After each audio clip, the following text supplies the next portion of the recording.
Very good morning to all of you. मैं Vikram, PGT commerce. बेटा आप लोगों का अकाउंटेंसी टीचर। जैसे कि आपको पता है मैं chapter number 6 dissolution of partnership form start कर रखा था और इसके मोस्ट प्रोबेबली हमने 15 क्वेश्चन तक 15 इलिस्ट्रेशन तक कर भी लिए थे। और 15 इलिस्ट्रेशन तक करने के बाद हमने बीच में एक टॉपिक देखा था बेटा कि if any assets is given to creditor, अगर कोई एसेट्स क्रेडिटर को दी जाए तो क्या होगा। बेटा अगर कोई एसेट्स क्रेडिटर को दी जाए तो मैंने आपको बताया था कि हम या तो फुल सेटलमेंट में है तो उसकी कोई एंट्री पास नहीं करते, और अगर फुल सेटलमेंट में नहीं दी, फुल फाइनल पेमेंट में नहीं दी, तो हम डिफरेंस देखते हैं। अगर क्रेडिटर्स मान लीजिए जैसे कि इसमें दिए 1,20,000 के हैं और उसको हम 24,000 की बुक वैल्यू की एसेट 14,400 में दे रहे हैं, तो 1,20,000 में से हमारे क्रेडिटर्स कम हो जाएंगे 14,400 रुपए से, बच गए 1,05,600 रुपए। तो इतने की हम क्या कर देंगे, पेमेंट कर देंगे। तो ये पेमेंट कहाँ जाती है बेटा, ये पेमेंट जाती है रियलाइजेशन अकाउंट के डेबिट में। तो ये जो लिखा हुआ है ना, ये ट्रांसफर और पेमेंट का पॉइंट लिखा है, केवल कोई जर्नल एंट्री नहीं की है। जैसे इसमें लिखा ना डेबिट में 1,05,000, इसका मतलब है कि हम जो ये बचा हुआ बैलेंस है इसकी पेमेंट कर रहे हैं 1,05,000, और लिखेंगे कहाँ पर, रियलाइजेशन अकाउंट में। और जो 1,20,000 क्रेडिट में लिखे हैं, इसका मतलब जो ये क्रेडिटर थे ये हमने ट्रांसफर किए हैं। और ऐसे ही ठीक नीचे दिया है मशीनरी अकाउंट में 60,000 की मशीनरी थी, 24,000 की हमने दे दी, तो बच गई कितने की, 36,000 की। तो 36,000 की जो मशीनरी मेरे पास बची है उसको तो ये कह रहा है कि रियलाइजेशन के क्रेडिट में लिख दो, क्योंकि वो क्रेडिट में आता है बाय बैंक के नाम से। और जो 60,000 की मशीनरी थी उसको रियलाइजेशन के डेबिट में लिख दो 60,000 के नाम से। किस नाम से लिख देंगे, टू एसेट्स के नाम से। तो ये इस तरीके से दी गई है। हमने कल इसको डिस्कस किया था और हमने इसको जनरल एंट्री मानकर इसको गलत मान लिया था, लेकिन ये सही है। चलिए हमने क्यों इलिस्ट्रेशन नंबर 14 हमने देख ली थी, बताइए। इलिस्ट्रेशन 14 हमने देख ली थी। आगे हम चलते हैं आज अपने इलिस्ट्रेशन नेक्स्ट पॉइंट पर, और नेक्स्ट पॉइंट जो है हमारा वो क्या रहेगा, क्वेश्चन नंबर 16 से हम कंटिन्यू करेंगे बेटा, क्वेश्चन नंबर 16 से। तो मुझे बताइए जरा एक बार, क्या आपको क्वेश्चन नंबर 16, 15 आपने कर लिया था, पहले बताओ मुझे। Yes sir. Yes sir. 15 आपको सबको समझ में भी आ गया, कोई डाउट नहीं है इस क्वेश्चन के अंदर? No sir. नहीं। तो क्वेश्चन नंबर 15 आपने कर लिया था, ये इसका सॉल्यूशन था मेरे पास इलिस्ट्रेशन का। होप्सो आपने इस सॉल्यूशन को देख भी लिया हो, नहीं देखा हो तो आप यहाँ से एक बार सॉल्यूशन देखकर अपने क्वेश्चन को मैच भी कर सकते हैं। 1827 का लॉस आया था। अब नेक्स्ट जो टॉपिक हम करेंगे वो करेंगे क्वेश्चन नंबर इलिस्ट्रेशन नंबर 16 से स्टार्ट। उससे पहले इसमें एक चैलेंज दे रखा है, चैलेंज फॉर स्टूडेंट्स। आप इस पॉइंट को देखें, चैलेंज फॉर स्टूडेंट्स जो पॉइंट दिया हुआ है इसमें हमें दिया है आकाश, संजू एंड योगेश, ये जो है पार्टनर्स हैं, ठीक है। और उन्होंने डिसाइड किया कि वो फर्म को क्या करेंगे, डिसोल्व करेंगे। Pass the necessary journal entries of the following after various assets other than cash and bank. Other than cash and bank का मतलब है बेटा कैश और बैंक तो हमने ट्रांसफर किए नहीं होंगे ना। जब रियलाइजेशन अकाउंट आप बनाते हो तो कैश और बैंक को आप ट्रांसफर नहीं करते हो, और थर्ड पार्टीज लायबिलिटी जितनी भी होती है वो सारी ट्रांसफर कर देते हो, और एक्सेप्टिंग कैश और बैंक और पार्टनर्स के कैपिटल का डेबिट बैलेंस और एक्यूमुलेटेड लॉसेस, इनको छोड़कर जितनी भी एसेट्स होती है सब ट्रांसफर कर देते हो। तो इन्होंने वो सारा काम कर रखा है, यहाँ पर ट्रांसफर्ड है ऑलरेडी टू रियलाइजेशन अकाउंट में। इसका मतलब इन्होंने ए और बी ये दो कॉलम इन्होंने पहले से ही बनाकर मुझे दे रखे हैं। Is it okay? साथ साथ रिप्लाई करते रहे, अच्छा लगता है जब आपको समझ में आता है। तो अब उसके बाद आपको इनकी जर्नल एंट्री करनी है, ए बी सी डी, है ना, ई एफ, ये 6 जर्नल एंट्री दी हैं, और इनकी 6 जर्नल एंट्रीज को आपने कर कर एक रियलाइजेशन अकाउंट बनाना है, जिससे आपको ये पता लगे कि रियलाइजेशन पर प्रॉफिट या लॉस कितना हुआ है। This is challenge for students. तो इसे आप अपने आप करके मुझे भेजेंगे। अगर आपको नहीं आएगा तो मैं इसको सोल्व करवाऊंगा आप लोगों को। देखिए स्पष्ट लिखा है वेरी वेरी इंपॉर्टेंट। तो तो बेटा इस क्वेश्चन को आपने पॉजिटिवली पहले, सबसे पहले इसी क्वेश्चन को करना है, उसके बाद जो मैंने आज होमवर्क भेजा है उस काम को करके मुझे सेंड करना है। तो पहले इस क्वेश्चन को करके आप मुझे भेजेंगे और उसके बाद नेक्स्ट काम आप करेंगे। चलिए नेक्स्ट अब हम अपना स्टार्ट करते हैं इलिस्ट्रेशन नंबर 16 से। अब इलिस्ट्रेशन नंबर 16 हमें क्या कहती है उसके बारे में हम देखते हैं। मैं ओपन कर लेता हूं इलिस्ट्रेशन नंबर 16। चलिए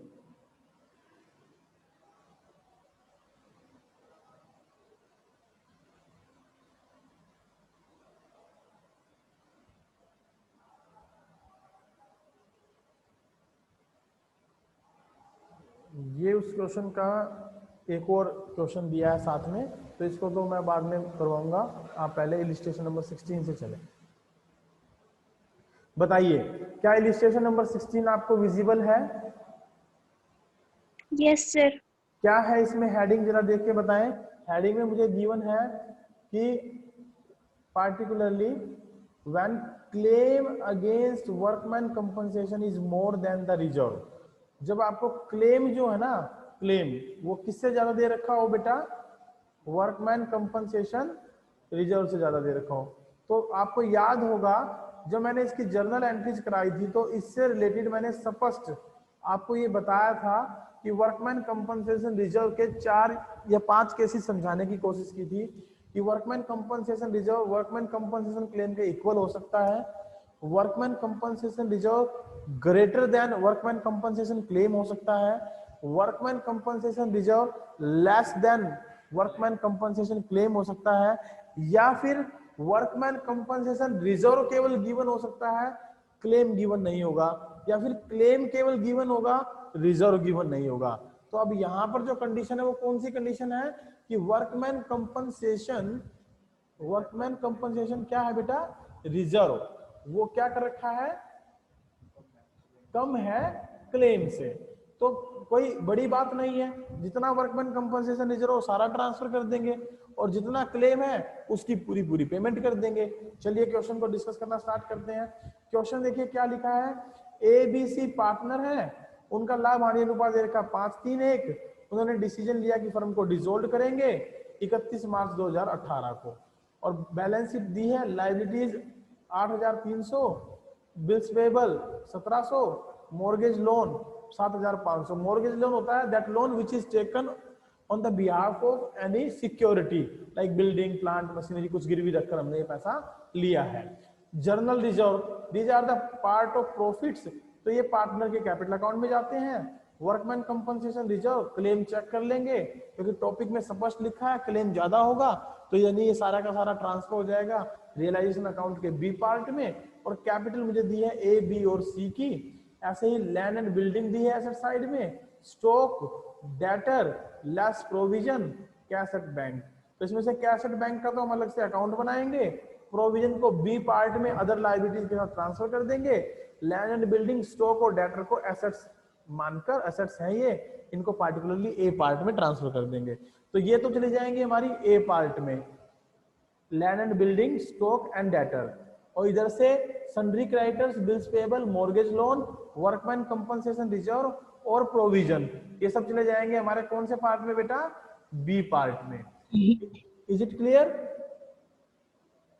यस सर। ठीक है। Yes sir. उसके बाद जो इसमें जर्नल रिजर्व लिखा है वो कहाँ जाएगा? पार्टनर के कैपिटल अकाउंट में क्रेडिट में लिखा जाएगा, क्योंकि प्रॉफिट होता है तो पार्टनर के कैपिटल अकाउंट में क्रेडिट कर देंगे बाय जर्नल रिजर्व के नाम से, और क्योंकि कैपिटल का अलग से अकाउंट बनेगा तो अलग से अकाउंट बनाया जाएगा, इसमें ट्रांसफर नहीं होते हैं। कैश एट बैंक का अलग से अकाउंट बनता है, इसका भी अलग से अकाउंट बनाएंगे। Now check out the additional information. There was a computer return of which realised ₹250।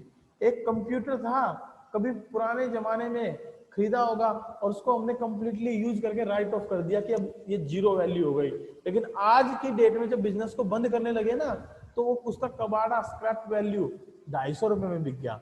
तो हमारे पास तो पैसा आया है एसेट्स के बिकने से, तो बताओ कहाँ लिखा जाएगा रियलाइजेशन अकाउंट में? ये डी पार्ट। डी पार्ट में किस नाम से? बाय बैंक या बाय बैंक, क्योंकि कैश एट बैंक दिया है ना तो बाय बैंक से हम इसको यूज कर लेंगे। Goodwill was valued and sold for ₹2,500। अब गुडविल की वैल्यूएशन की गई और वो बेच दी, तो ये भी किस पार्ट में आ जाएगा बेटा? डी पार्ट में। ठीक है। Other assets realised, stock 3,350, debtor 50%। अब डेटर थे कितने के? 12,500 के। इसका 50% कितना हो गया? 6,250 रुपीज। तो ये भी जो रियलाइज हो रही है वैल्यू। और land and building less than 10%। Building कितने की है? 20,000 की। 10% घटाओ 2,000, तो 18,000 में ये रियलाइज हो गई।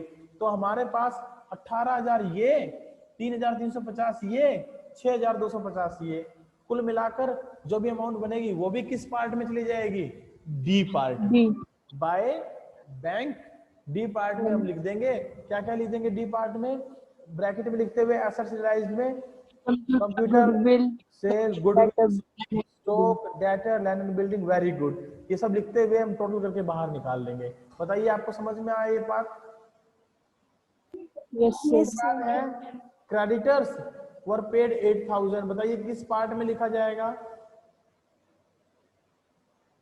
सी पार्ट में। टू बैंक और ब्रैकेट में देंगे लायबिलिटीज पेड और क्रेडिटर्स आ जाएंगे 8,000 रुपए के। एक आउटस्टैंडिंग बिल था बेटा 200 रुपए का, जो कि repairs was to be paid off. अब हमें पेड करना पड़ेगा रिपेयर का बिल, तो ये भी हम क्या कर देंगे? आउटस्टैंडिंग बिल पेड 200 रुपए सी पार्ट में। एक्सपेंसेस ऑन रियलाइजेशन दे रखे थे बेटा 310 रुपए। अब ये एक्सपेंसेस 310 के बारे में कुछ लिखा तो है नहीं, तो ये फर्म के खर्चे हैं, तो इसको भी सी पार्ट में लिख देंगे। किस नाम से? रियलाइजेशन एक्सपेंसेस, और अमाउंट डाल देंगे टू बैंक करके। Claim against workman compensation reserve था 5,000 रुपए का। अब क्योंकि हमने रिजर्व तो ट्रांसफर कर दिया, तो क्लेम की पूरी पूरी पेमेंट करनी पड़ेगी, तो इसकी पेमेंट भी आप कहां करोगे बताओ? सी पार्ट में लिखोगे इसको भी, वर्कमैन कंपनसेशन क्लेम पेड 5,000 रुपए। अब देखो बेटा, जो लायबिलिटीज की पेमेंट के बारे में बात हुई है, तो वो बात हुई है, तो बिल्स पेबल के बारे में बात हुई है? नहीं हुई, तो ये पूरा पेड करना पड़ेगा। मॉर्गेज लोन के बारे में बात हुई है? नहीं हुई, ये पूरा पेड करना पड़ेगा। सन्ड्री क्रेडिटर के बारे में बात हुई है? हुई है, 8,000 रुपए देंगे इसको, तो ये हमने लिख दी ऑलरेडी।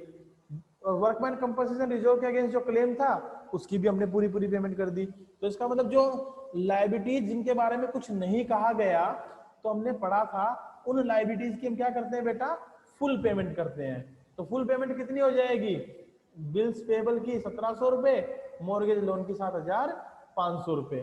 बताइए आप लोग पेमेंट कर देंगे इनकी 1,700 7,500 सी पार्ट में ही? Yes, sir. किसी पार्टनर ने कोई एसेट्स ली नहीं है, ना ही किसी पार्टनर ने कोई लायबिलिटीज ली है। तो हमारे पास इसमें जो कॉलम बनेंगे वो ए, बी, सी और डी, ये 4 कॉलम बनेंगे। पांचवा और छठे कॉलम में से कोई एक आ जाएगा, या तो प्रॉफिट निकल जाएगा या लॉस आ जाएगा। तो उसको आप देख सकते हैं, नीचे जो प्रॉफिट और लॉस के बारे में बात हो रखी है, उसको हम देखते हैं कि कैसे प्रॉफिट या लॉस की कैलकुलेशन की जा सकती है। तो देखिए जरा एक बार, इसको हम देख लेते हैं।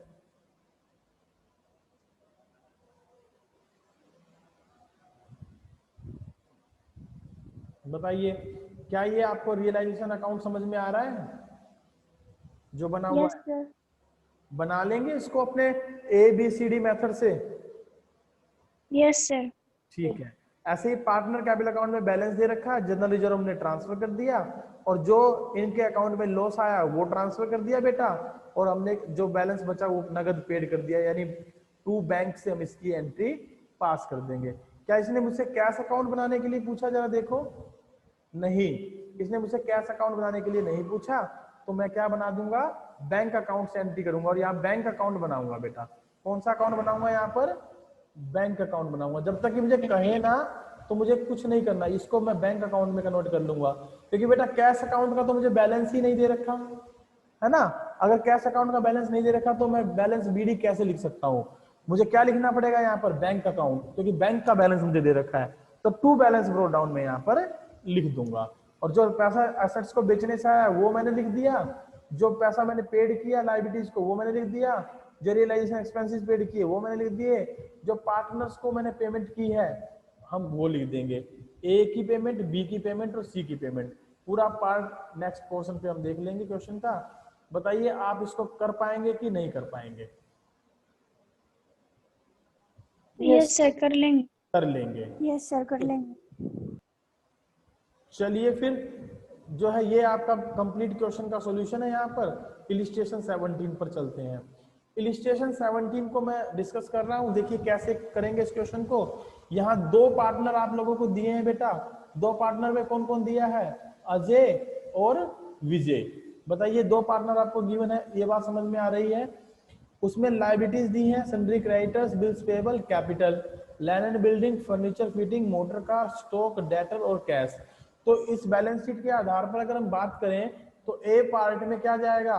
लैंड एंड बिल्डिंग, फर्नीचर, बताइए land and building, furniture, motor car, stock. Stock, liabilities में क्या जाएगा? बी पार्ट में क्रेडिटर्स और बिल्स। पेबल्स। ए और बी पार्ट आप आसानी से बना पाएंगे, कोई दिक्कत नहीं है। आइए आगे इंफॉर्मेशन पढ़ते हैं क्या लिखा है। On the above date Ajay and Vijay decided to dissolve the firm. उन्होंने फर्म को डिसॉल्व करने के लिए डिसीजन लिया। Ajay took over the creditors. Ajay ने क्या ले लिए बेटा? क्रेडिटर्स। तो कौन से पार्ट में लिखा जाएगा रियलाइजेशन के? बताओ जल्दी जल्दी। ई पार्ट में क्या लिख देंगे? टू पार्टनर कैपिटल अकाउंट और नीचे लिख देंगे अजयज कैपिटल अकाउंट ब्रैकेट में क्रेडिटर टेकन। ठीक है, टू पार्टनर कैपिटल अकाउंट और नीचे अजय कैपिटल अकाउंट। मैंने क्यों लिखवाया कि अगर कोई और पार्टनर भी लायबिलिटी लेता होगा तो उसको भी वहीं दिखा देंगे और टोटल करके बाहर लिख देंगे। Is it okay? और अदरवाइज आप सीधा भी लिख सकते हो, to Ajay's capital account bracket में क्रेडिटर टेकन और अमाउंट सीधी बाहर। एसेट्स रियलाइज्ड एज डेटर इतने रुपए के रियलाइज हुए? 4500 के। फर्नीचर 10,500 का, स्टॉक 3000 का, मोटर कार 16,000 की, लैंड एंड बिल्डिंग हुई रियलाइज 30,000 की। तो ये सब एसेट्स रियलाइज्ड है। कौन से पार्ट में लिखे जाएंगे? डी पार्ट में। बताओ डी पार्ट में आप इसको लिख दोगे बाय बैंक कैश दे रखा है बेटा, तो बाय कैश के नाम से आप लिखेंगे। बताइए लिख देंगे? Yes sir. ठीक है, तो रियलाइजेशन अकाउंट का A part, B part, C part और डी पार्ट हमने कर लिया। उसमें सी पार्ट में रियलाइजेशन एक्सपेंसेस दे रखे हैं, लिखा पेड बाय अजय ₹600, है ना? Paid by Ajay. अगर पेड बाय अजय ने किया है तो खर्चे किसके थे बेटा? ये फर्म के थे। जब तक ये बताया ना गया हो कि अजय खर्चे बियर करेगा तो हम खर्चे किसके मानेंगे? फर्म के मानेंगे। और फर्म के खर्चे अगर हमने माने हैं तो ये फर्म के खर्चे अगर अजय ने पेड कर दिए तो इसका मतलब अजय ने लायबिलिटी ले ली। तो जो ऊपर अजय ने पहले क्रेडिटर लिए थे उसी कॉलम में लिख दूंगा realisation expenses taken by Ajay 600 रुपए। बताइए आपको ये बात समझ में आ गई? Yes sir. तो विजय ने क्या लिखा है? Bills payable. तो ऊपर इसी ई कॉलम में टू पार्टनर कैपिटल अकाउंट में मैंने अजय के अकाउंट में तो क्रेडिटर और रियलाइजेशन एक्सपेंस की एंट्री कर दी और विजय के अकाउंट में क्या लिख दूंगा? Bills payable taken. तो इससे हमारा डेबिट और क्रेडिट का जोड़ करेंगे, हमारे सामने क्या निकल कर आ जाएगा? प्रॉफिट और लॉस। तो आप रियलाइजेशन अकाउंट बना लेंगे इसका? Yes sir. नेक्स्ट क्वेश्चन में कैश अकाउंट बना देंगे? Yes sir. कैपिटल अकाउंट बना पाएंगे? Yes sir. अगर ये सारे अकाउंट्स बना लेंगे तो हमारा ये क्वेश्चन यहीं पर खत्म होता है। इसका सॉल्यूशन जो है मैं एक बार आपको दिखा देता हूँ, उसके बाद जो है आप इस क्वेश्चन को कर पाएंगे। ये इसका रियलाइजेशन अकाउंट है, ये पार्टनर के कैपिटल अकाउंट है बेटा। आइए चलते हैं नेक्स्ट पॉइंट पर। चलिए नेक्स्ट क्वेश्चन हमारा कौन सा है? Illustration number 18। इस इलिस्ट्रेशन नंबर 18 को मैं एक बार डिस्कस कर देता हूं, उसके बाद क्लास को वाइंड अप करते हैं और जैसा कि मैंने आपको होमवर्क दिया वो आप लोगों ने करना है। Is it okay? Yes sir. चलिए ओके सर। नेक्स्ट क्वेश्चन को डिस्कस कर रहा हूं। Following is the balance sheet of Ram and Shyam. 31 March 2019 को बैलेंस शीट दी है। Sundry creditors, Mrs Ram's loan, Mrs Shyam's loan, profit and loss account का balance, provision for doubtful debts, capital दी है राम और श्याम की। इधर से एसेट्स में बैंक बैलेंस दिया है, डेटर दिए हैं, स्टॉक दिया है, बिल्स रिसीवेबल दिया है, इन्वेस्टमेंट, मशीन और फर्नीचर और फिक्चर्स दिए हैं। तो यहां से ए पार्ट में क्या क्या ट्रांसफर होगा बेटा? Debtors, stock, bills receivable, investment, machinery, furniture. Yes, very good, ये ट्रांसफर कर देंगे। और लाइबिलिटीज में से क्या क्या ट्रांसफर करेंगे? Creditors, Sundry creditors, Mrs. Ram का लोन, मिसिज श्याम का लोन, Sham. क्योंकि पार्टनर नहीं है, इनकी वाइफ है, तो इनकी वाइफ का लोन थर्ड पार्टी लोन माना जाता है, दोनों लोन ट्रांसफर कर देंगे। प्रॉफिट को हम पार्टनर के कैपिटल अकाउंट में डालेंगे, प्रोविजन फॉर डाउटफुल डेट्स हम यहाँ ट्रांसफर करेंगे। तो ए और बी पार्ट बना लोगे आप इसका? Yes, sir. चलिए Yes, sir. इंफॉर्मेशन पढ़ते हैं। The firm was dissolved on the date the following information are given below. Assets were realised as debtor, stock, BR, machinery, furniture, ये सब सेल हो गई, तो इनको कहाँ लिखेंगे? D. डी पार्ट में, बाय बैंक के नाम से, क्योंकि मुझे बैंक बैलेंस दिया हुआ है, राइट? Yes, sir. चलिए, investment was taken over by Ram at an agreed value is rupees 1,44,000 and agreed to pay Mrs Ram's loan. Ram ने इन्वेस्टमेंट ले लिए और राम ने अपनी मिसिज का लोन ले लिया। राम इन्वेस्टमेंट लेगा तो रियलाइजेशन में कहाँ लिखोगे? डी पार्ट रियलाइजेशन में कहाँ लिखोगे बेटा? सर, वो एफ एफ हाँ, F वेरी part. गुड, कोई बात नहीं। एफ पार्ट में fix assets taken by partner by Ram's capital account, और ब्रैकेट में डाल देंगे इन्वेस्टमेंट टेकन। और राम ने मिसिज राम का लोन ले लिया, ये कहाँ लिखोगे? ई ई में, to Ram's capital account, bracket में लिख दोगे मिसिज राम्स लोन टेकन। चलिए, दूसरा पॉइंट भी हो गया। क्रेडिटर्स वर पेड 3% डिस्काउंट। क्रेडिटर 1,52,000 के हैं, 3% डिस्काउंट घटाएं और पेमेंट करने के लिए कहां लिख दोगे? सी पार्ट में, to bank, creditors paid, realisation expenses paid by firm, ये फर्म ने पेड किए, ये भी सी पार्ट में चले जाएंगे रियलाइजेशन एक्सपेंसेस के नाम से, to bank, realisation expenses paid. ठीक है, और इसके अलावा देखें और क्या रह गया लायबिलिटी साइड में? एसेट्स को देखने की जरूरत नहीं है।